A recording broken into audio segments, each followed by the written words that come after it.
Hai Sobat Pariwisata, kembali lagi bareng kami kelompok 6. Kali ini kita akan membahas mengenai topik penting, yakni organisasi dan kelembagaan pariwisata. Gimana? Udah tahu belum? Kalau belum, ikutin terus video ini sampai akhir ya. Semangat berproses Sobat Pariwisata. Saya Andika M. Gita Tarigan dengan NIM 176. Saya Indah Lestari dengan NIM 178. Saya Agus Pratama dengan NIM 186.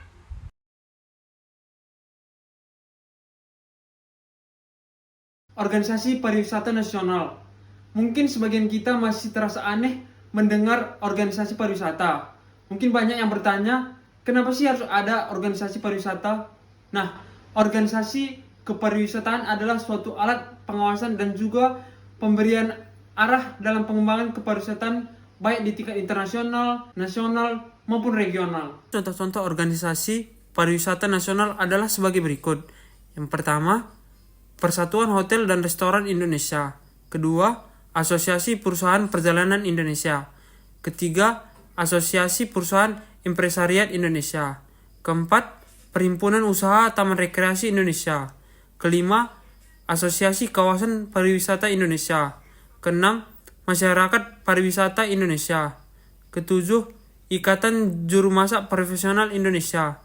Kedelapan, Himpunan Prawisata Indonesia. Yang kesembilan, Hotel Human Resources Manager Association. Kesepuluh, Himpunan Penulis Pariwisata.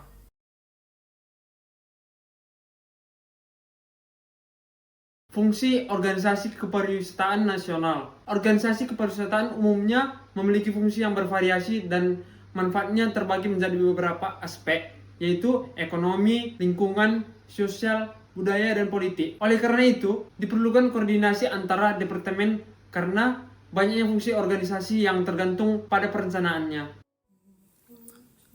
Adapun fungsi struktur organisasi kepariwisataan yaitu yang pertama, sebagai lembaga yang bertanggung jawab atas maju atau mundurnya industri pariwisata. Kedua, lembaga yang bertanggung jawab atas perencanaan, pengembangan, pembinaan, dan promosi pariwisata, baik lingkup lokal, nasional, maupun internasional. Ketiga, bertanggung jawab untuk mengadakan penelitian, memperbaiki produk, mengembangkan produk baru sesuai dengan ketentuan. Keempat, melakukan koordinasi dan kerjasama dengan departemen yang berkaitan dengan kegiatan pariwisata. Yang kelima, sebagai badan yang mewakili negara dalam kegiatan percaturan kepariwisataan internasional. Lalu yang keenam, melakukan penelitian yang berkaitan dengan kegiatan pariwisata.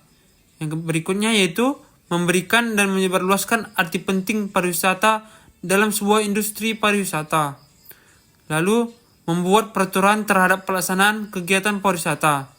Lalu yang berikutnya melakukan pengawasan terhadap pelaksanaan kegiatan industri pariwisata. Melakukan pemasaran pariwisata. Lalu yang terakhir mengembangkan dan membina daerah-daerah tujuan wisata potensial.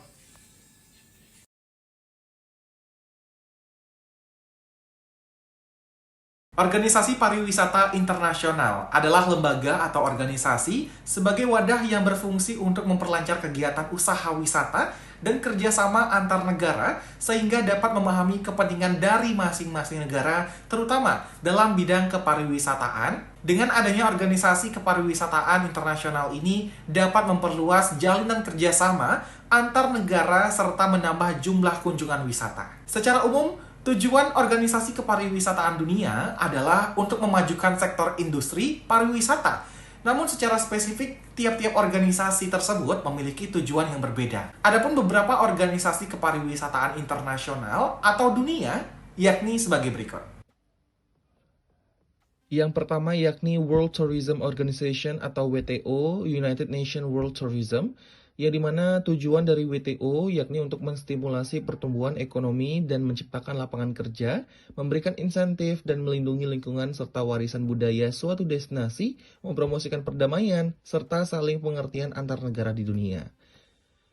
Yang kedua yakni World Travel and Tourism Council atau WTTC, yang tujuannya adalah mempromosikan mengenai kepariwisataan, kontribusi sektor pariwisata terhadap perekonomian, serta pengembangan pariwisata yang berkelanjutan ekowisata. Yang ketiga yakni International Air Transport Association atau IATA. Organisasi ini bertujuan untuk mengatur regulasi penerbangan yang mengacu pada Badan Standar Penerbangan Internasional. Selain ketiga organisasi tersebut, adapun organisasi lainnya seperti International Civil Aviation Organization atau ICAO, ada Federation Aviation Administration atau FAA, ada Pacific Area Travel Association atau PATA, ada European Travel Commission atau ETC, ada International Congress and Convention Association atau ICCA, dan Universal Federation of Travel Agent Association atau UFTAA.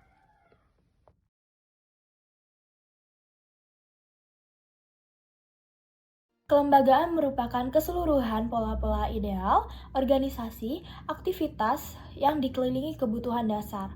Nah, sehingga pada dasarnya itu suatu lembaga dibentuk bertujuan untuk memenuhi kebutuhan dasar. Nah, dapat dikatakan sehingga suatu lembaga itu memiliki fungsi. Kelembagaan kepariwisataan dijelaskan dalam UU tentang Kepariwisataan Nomor 10 Tahun 2009. Keseluruhan institusi pemerintah, baik pemerintah pusat maupun daerah, swasta dan masyarakat, sumber daya manusia, mekanisme operasional, serta regulasi yang terkait dengan kepariwisataan. Peran dan fungsi dari komponen pelaku usaha maupun pemangku kepentingan pengembangan kepariwisataan adalah sebagai berikut. Yang pertama yaitu pemerintah pusat maupun daerah.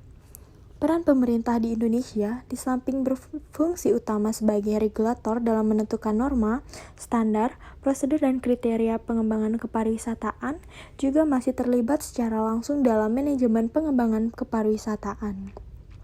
Selain itu, peran pemerintah adalah sebagai fasilitator dalam program promosi dan pemasaran kepariwisataan nasional serta pengembangan destinasi pariwisata pada tingkat nasional atau DPN, kawasan strategis pariwisata tingkat nasional atau KSPN, maupun kawasan khusus pariwisata nasional atau KPPN.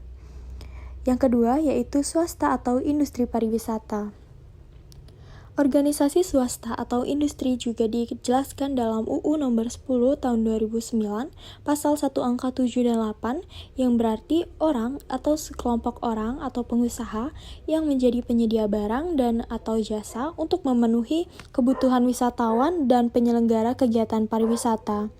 Menurut UU tentang kepariwisataan juga dijelaskan bahwa ada 2 lembaga swasta yang ditetapkan sebagai mitra kerja pemerintah, baik pemerintah pusat maupun daerah, dan masyarakat dalam pengembangan serta pengelolaan kepariwisataan di Indonesia. Nah, kedua lembaga swasta tersebut adalah Badan Promosi Pariwisata Indonesia atau BPPI dan Badan Promosi Pariwisata Daerah atau BPPD, serta Gabungan Industri Pariwisata Indonesia. Yang ketiga yakni masyarakat pariwisata. Menurut pasal 5 huruf E UU Kepariwisataan Nomor 10 Tahun 2009 menyebutkan bahwa organisasi masyarakat adalah masyarakat yang bertempat tinggal di wilayah destinasi pariwisata yang berperan aktif mengorganisir kegiatan pariwisata dan diprioritaskan untuk mendapatkan manfaat dari penyelenggaraan kegiatan pariwisata di tempat tersebut.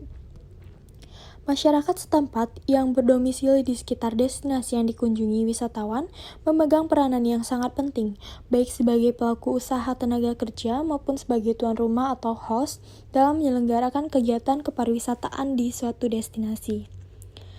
Nah, selain ketiga unsur tersebut, dalam kelembagaan pariwisata di Taman Kehati, Salim Emil Salim Sahulunto, terdapat unsur lainnya yang ikut serta dalam pengembangan kelembagaan ini, yaitu NGO atau Non-Government Organization atau LSM atau Lembaga Pemberdaya Masyarakat, yaitu Yayasan Kehati Indonesia. Nah, NGO atau LSM memberikan pendanaan bagi pembangunan Taman Kehati serta membentuk kelembagaan masyarakat. Organisasi pariwisata bersifat sangat kompleks yang melibatkan fungsi sebagai katalis atau fasilitator, perencanaan, pengembangan, dan promosi suatu destinasi pariwisata. Keterlibatan organisasi dalam pengembangan pariwisata mencakup 5 alasan, yaitu alasan pertama yakni politik dalam hal citra negara, pengertian internasional, hubungan perdagangan, stabilitas negara, keutuhan atau keamanan kedaulatan. Yang kedua yakni ekonomi meliputi investasi, devisa lapangan kerja baru, pengembangan ekonomi, dan yang ketiga yaitu lingkungan termasuk pelestarian dan lingkungan alam. Keempat yakni sosial budaya terkait pelestarian dan pelindungan budaya, pembangunan infrastruktur dan pertukaran budaya, dan yang kelima yakni keuangan. Adapun bagaimana keterlibatan semua pihak dilakukan dengan cara yang pertama yakni koordinasi, yakni wilayah pengembangan pariwisata, Tourism Development Corporation. Yang kedua yakni perencanaan, yakni rencana induk pengembangan pariwisata, rencana strategis, master plan, detail engineering design. Yang ketiga yakni peraturan mengenai undang-undang, keputusan presiden, peraturan daerah. Yang keempat, penelitian. Yang kelima, pengawasan. Keenam, pengoperasian. Yang ketujuh, pemasaran. Dan yang terakhir yakni pendidikan dan pelatihan atau lembaga pendidikan dan pelatihan. Gimana, Sobat Pariwisata udah paham kan sekarang? Demikian materi mengenai organisasi dan kelembagaan pariwisata. Semoga dapat memberikan kamu insight baru terhadap kelembagaan pariwisata, baik nasional dan internasional ya. Kalau gitu, kami dari kelompok 6 pamit undur diri dan sampai jumpa pada video berikutnya. Salam pariwisata.